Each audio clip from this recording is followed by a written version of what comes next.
Alô, comunidade das redes sociais. Mais uma vez aqui para tratarmos de mais um tema. E hoje eu gostaria de falar com vocês o que nós temos para dizer a partir de uma pergunta. Quem foi Jesus? Afinal de contas, estamos chegando no dia do Natal, faltam 2 dias. Geralmente nessa época ficamos quase que naturalmente mais solidários. E ficamos mais solidários a partir da principal figura ética do Ocidente, Jesus. A princípio, Jesus de Nazaré, que segundo o relato bíblico teria morrido e ressuscitado para salvar o mundo dos seus pecados. Mas quem foi Jesus? Mas antes de entrarmos no tema de hoje, gostaria de convidar você mais uma vez a se inscrever no nosso canal, a dar o seu like, a fazer o teu comentário e a compartilhar nosso material com outras pessoas. E ao se inscrever, acione o sininho para receber notificações de novos vídeos. Dê like, comente, compartilhe e ao se inscrever, acione o sininho para receber notificações de novos vídeos. Então, principalmente se você compreende a importância desse canal, que é baseado em 2 pilares. Estamos aqui para convidar a classe dos professores para que possamos participar do debate público. Professores, venham para o debate público. Podemos usar essas ferramentas digitais para reverberarmos a voz do magistério. Todos estão na rede. Aliás, hoje tem pessoas mais conhecidas na rede, estrelinhas, né, aí da rede, que são mais conhecidas do que aqueles atores tradicionais que nós fomos acostumados com ele desde a nossa infância. Então, a rede social é um bom lugar para que a gente coloque o debate público, que é jogado às vezes na rede de qualquer maneira, sem bibliografia. As pessoas vão colocando as coisas sem saber do que estão falando.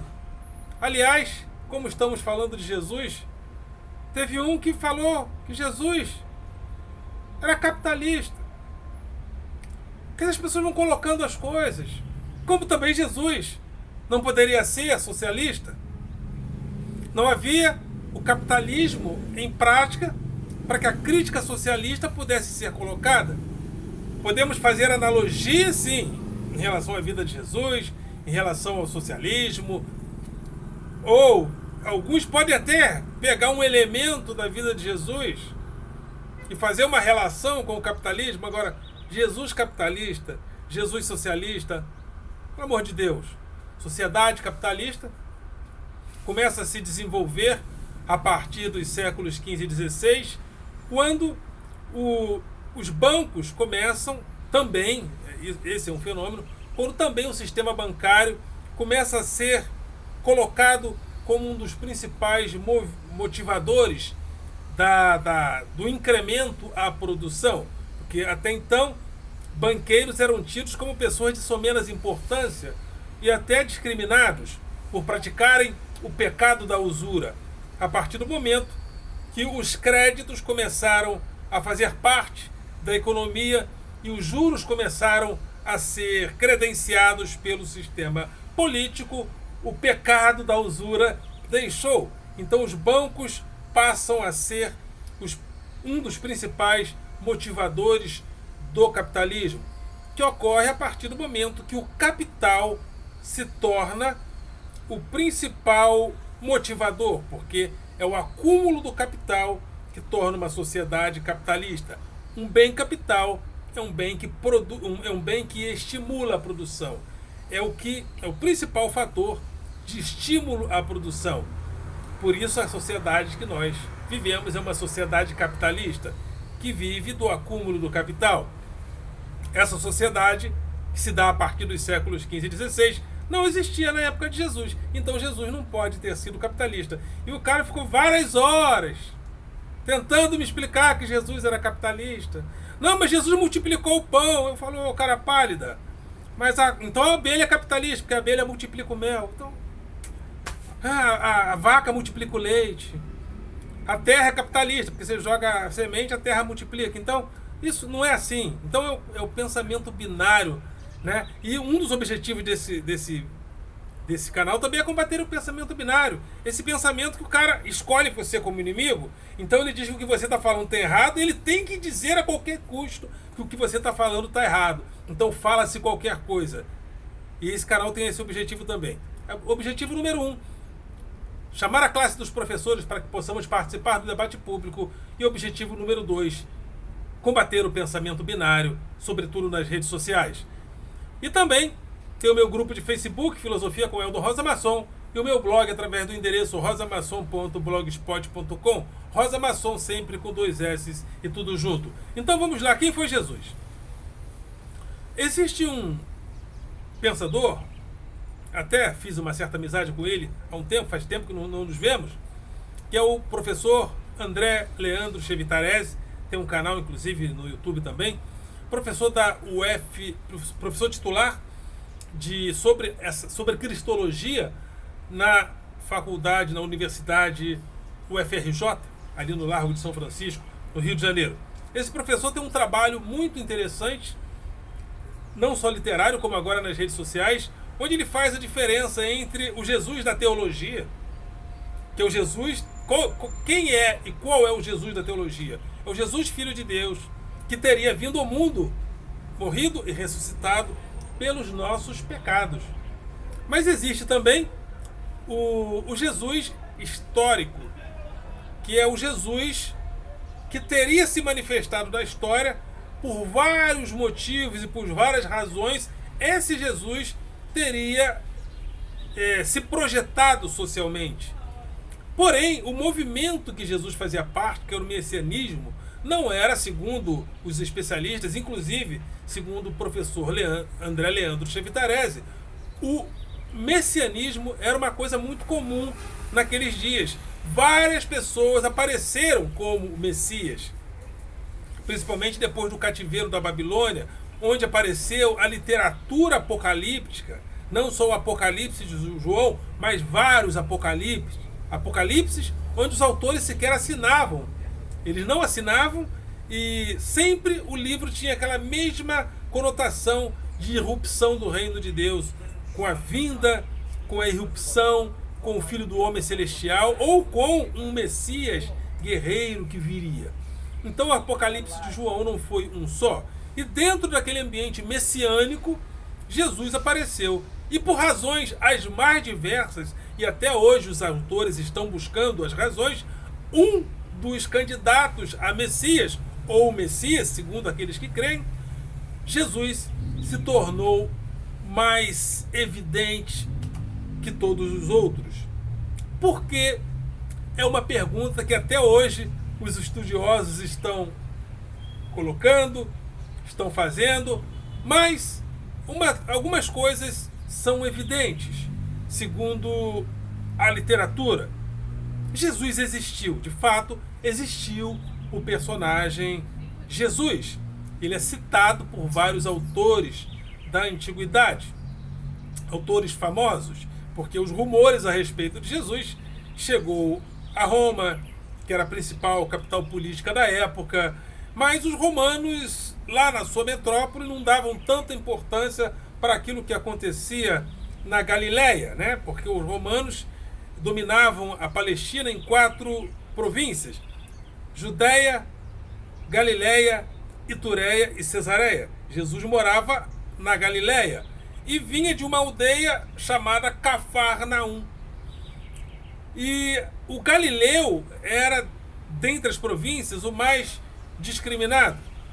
Então, Jesus vem de Cafarnaum, e é chamado também de Galileu. Isso dava uma conotação tanto quanto discriminada para essa figura em relação à política da época. Tanto é que no dia do julgamento, o próprio, segundo diz, o próprio Pilatos não queria se envolver muito com aquilo. Ele lava as mãos e isso é coisa de vocês, e Jesus acaba sendo morto por razões religiosas, por razões políticas que se misturam, e segundo o que estava escrito na parte superior da cruz, estaria escrito Jesus, rei dos judeus. Essa teria sido a acusação, porque ao se colocar como rei dos judeus, ele bate de frente com Herodes, que era o rei, né, que era o rei daquela região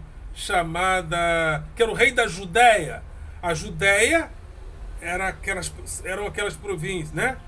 Judéia, Galileia, Itureia e Cesareia. Então, Herodes era o rei da Judéia. Judéia, Galileia, Itureia e Cesareia. Então, talvez eu esteja cometendo um pequeno erro de geografia, mas eu acho que é isso mesmo, né? A Palestina era dividida em 4 províncias: Judéia, Galileia, Itureia e Cesareia, e Jesus era da província da Galileia. Acho que é isso mesmo, se eu não me engano, mas a minha memória eu acho que está razoavelmente boa. Então, esse Jesus de fato existiu. Acho muito difícil alguém dizer Jesus não existiu. Então, como Jesus histórico a ser buscado pelos historiadores, de fato esse personagem esteve aqui na Terra, esteve neste planeta. Agora, o Jesus da teologia, o Jesus espiritual, o Jesus Filho de Deus, o Jesus que teria morrido e ressuscitado pelos nossos pecados, esse é o Jesus da teologia. Então o professor André Leandro Chevitarese e muitos outros historiadores também fazem essa assertiva a respeito do Cristo, né? Eu penso que seja uma assertiva também. Mas existe o Jesus pregado pelos apóstolos, que andaram com Jesus, que é um outro, que é diferente do Jesus pregado, por exemplo, por Paulo. Aliás, eu fiz parte de um ministério chamado Ministério Internacional Crescendo em Graça, onde o líder, José Luiz de Jesus Miranda, falava que ele era a vinda, né, o retorno de Jesus Cristo. E eu tenho um fascínio muito especial por indivíduos que se dizem Jesus Cristo. Eu acho que isso ou é verdade, ou o sujeito é o sujeito mais ambicioso do planeta, porque a figura ética mais preponderante do Ocidente é Jesus, é de fato Jesus.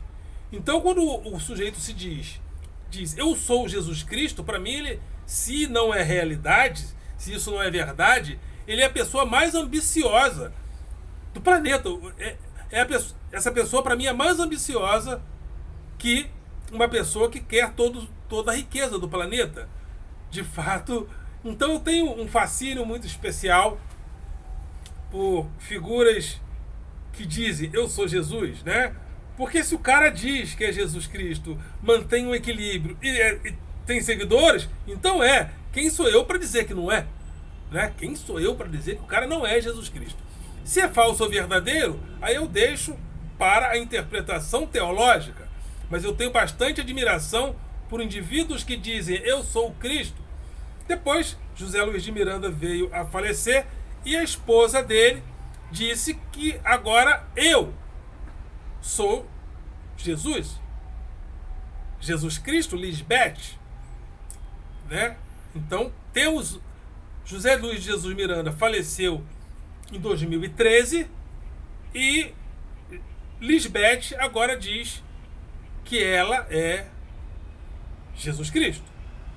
Jesus Cristo é mulher, segundo o ministério de Lisbeth, ministério, se não me engano, Rei de Salém é o nome do ministério.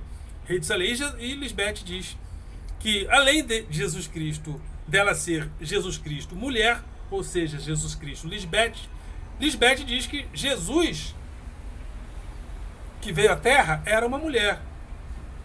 Percebam como as coisas mudam, às vezes, de um momento para o outro.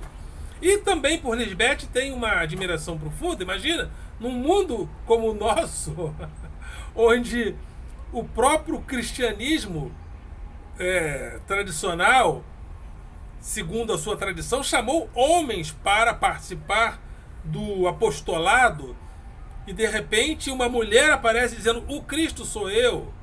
Claro que existem muitas perguntas, porque Jesus de Nazaré, ao nascer, fez a circuncisão, e eu acho muito difícil uma circuncisão ser feita no clitóris. Eu entendo que é difícil, porém não estou aqui dizendo que Lisbeth está certa ou que Lisbeth está errada. Porém, assim como José Luiz de Jesus Miranda, assim como Jesus de Nazaré e assim como Lisbeth, todos têm a minha admiração. Porque uma pessoa que diz o que Jesus de Nazaré falou: eu sou o caminho, a verdade e a vida, ninguém vem ao Pai senão por mim, eu sou a verdade. Antes que Abraão existisse, eu sou. E eu sou era a palavra misteriosa, uma vez revelada, que Jesus disse, que Deus disse: quando você for a Faraó, Moisés, diga que o eu sou te enviou. Ou seja, e essa era a palavra misteriosa. E Jesus de Nazaré diz: antes que Abraão existisse, eu sou. Aí os fariseus pegaram em pedras para atirar nele, porque eles entenderam. Bom, então ele está dizendo que ele é Deus. Então nós estamos.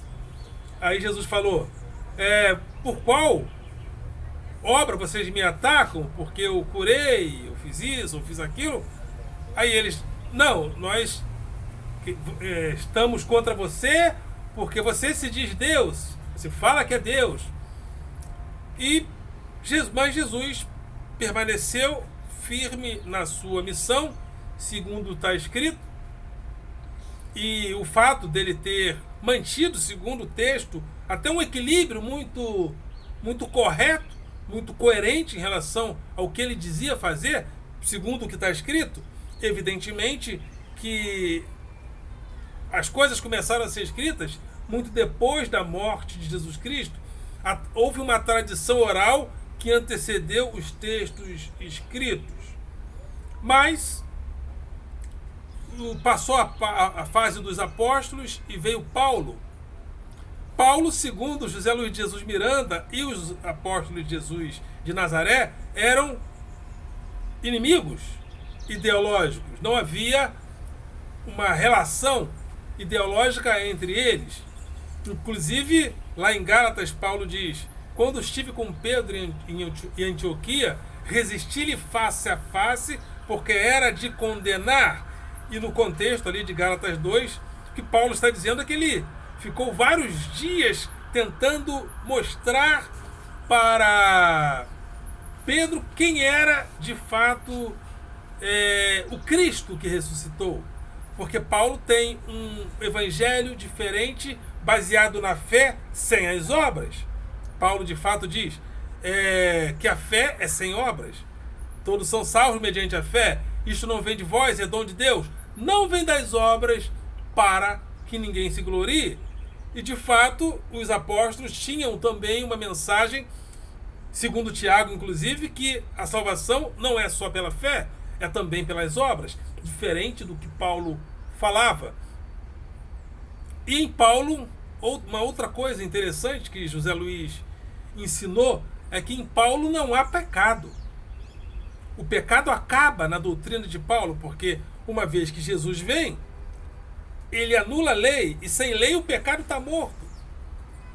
Paulo falou, sem lei está morto o pecado. De Adão até Moisés havia pecado no mundo, mas o pecado não é levado em conta se não houver lei.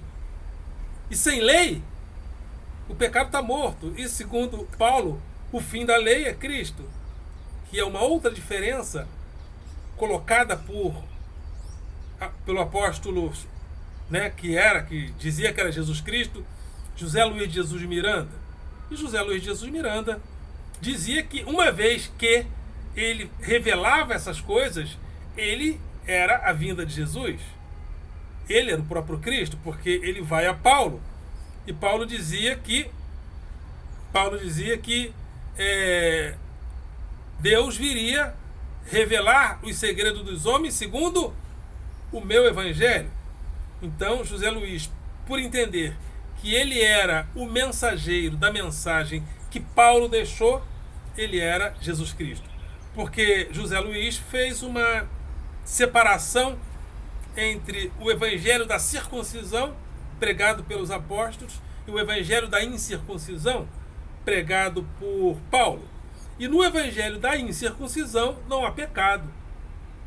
Mas, segundo o apóstolo José Luiz de Jesus Miranda, até o apostolado da circuncisão, dos apóstolos que andaram com Jesus, eles entendiam que havia pecado ainda.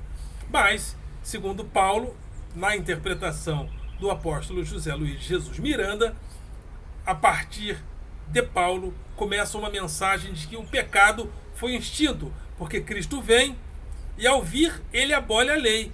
E abolindo a lei, acaba o pecado. Porque sem lei está morto o pecado. Se o fim da lei é Cristo, o pecado acabou. Então, segundo essa interpretação, não há sequer pecado no mundo mais. O que nós podemos cometer, segundo essa doutrina, são erros. Mas diante de Deus ninguém é pecador. Aí ele vai a Romanos capítulo 5, né? E em Romanos capítulo 5, por um homem entrou o pecado. Por um homem saiu o pecado. Então, ninguém precisou aceitar Adão como pecador para nascer pecador. Então, uma vez Cristo vindo, né, ele morre pelos pecados da humanidade e entrega-se libertando a humanidade do pecado. Libertando a humanidade do pecado sem que o ser humano tenha que aceitá-lo. Então, um homem veio e colocou todos em pecado. Um homem veio, Jesus Cristo, o último Adão, segundo Romanos 5, e libertou do pecado. O que eu estou querendo dizer é que quem falou isso foi o apóstolo José Luiz de Jesus, que dizia que ele era Jesus Cristo. E por ser Jesus Cristo, ele trazia a revelação do verdadeiro evangelho, que seria o evangelho do apóstolo Paulo. Então, Jesus de Nazaré, eu estou falando dos três que eu tive contato. Um, através da literatura, Jesus de Nazaré, e dois, através de um contato direto, porque eu fiz parte do Ministério Crescendo em Graça, estive presente na pessoa de José Luiz de Jesus, o abracei, o beijei, oi, apóstolo, tudo bem? E estive também pessoalmente com Lisbeth. E José Luiz de Jesus e Lisbeth são dois personagens que fazem parte dessa tradição messiânica, onde ambos também se dizem Jesus Cristo. Depois que o apóstolo José Luiz faleceu, eu não frequentei mais. Mas Lisbeth, ou Jesus Cristo Lisbeth, continua pregando, dizendo ser ela Jesus Cristo. E afirma que Jesus de Nazaré foi mulher. E ela hoje, representando a cristandade, é Jesus Cristo. Jesus Cristo mulher, Jesus Cristo Lisbeth.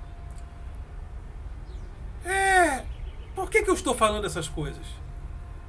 Porque me fascina o messianismo. O messianismo me fascina e eu estou colocando aqui experiências pessoais que eu tive e colocando em diálogo com a tradição acadêmica do que é o messianismo. E eu incentivo vocês a ir ao canal do professor André Leandro Chevitarese. Ele tem uma boa literatura a respeito disso, a respeito do tema. E é isso aí, Natal chegando. E eu estou aqui emprestando um pouco da tradição acadêmica, um pouco da tradição filosófica, para que a gente discuta esse grande personagem que é Jesus. Mas quem foi? É uma boa pergunta. Quem foi? Jesus de Nazaré? José Luiz de Jesus? Lisbeth e tantos outros? Aliás, Henrique Cristo. Esqueci de falar do Henrique Cristo, que também afirma que é Jesus Cristo. Meu pai é uma figura um tanto quanto exótica, mas afirma que é Jesus Cristo. Então é isso aí. Feliz Natal a todos. um próspero ano novo, se a gente não se vê até o final do ano, mas eu acho que a gente vai se ver sim. Então, Feliz Natal, Feliz Ano Novo, muito dinheiro no bolso e Jesus no coração, ok, galera? Vocês são do coração.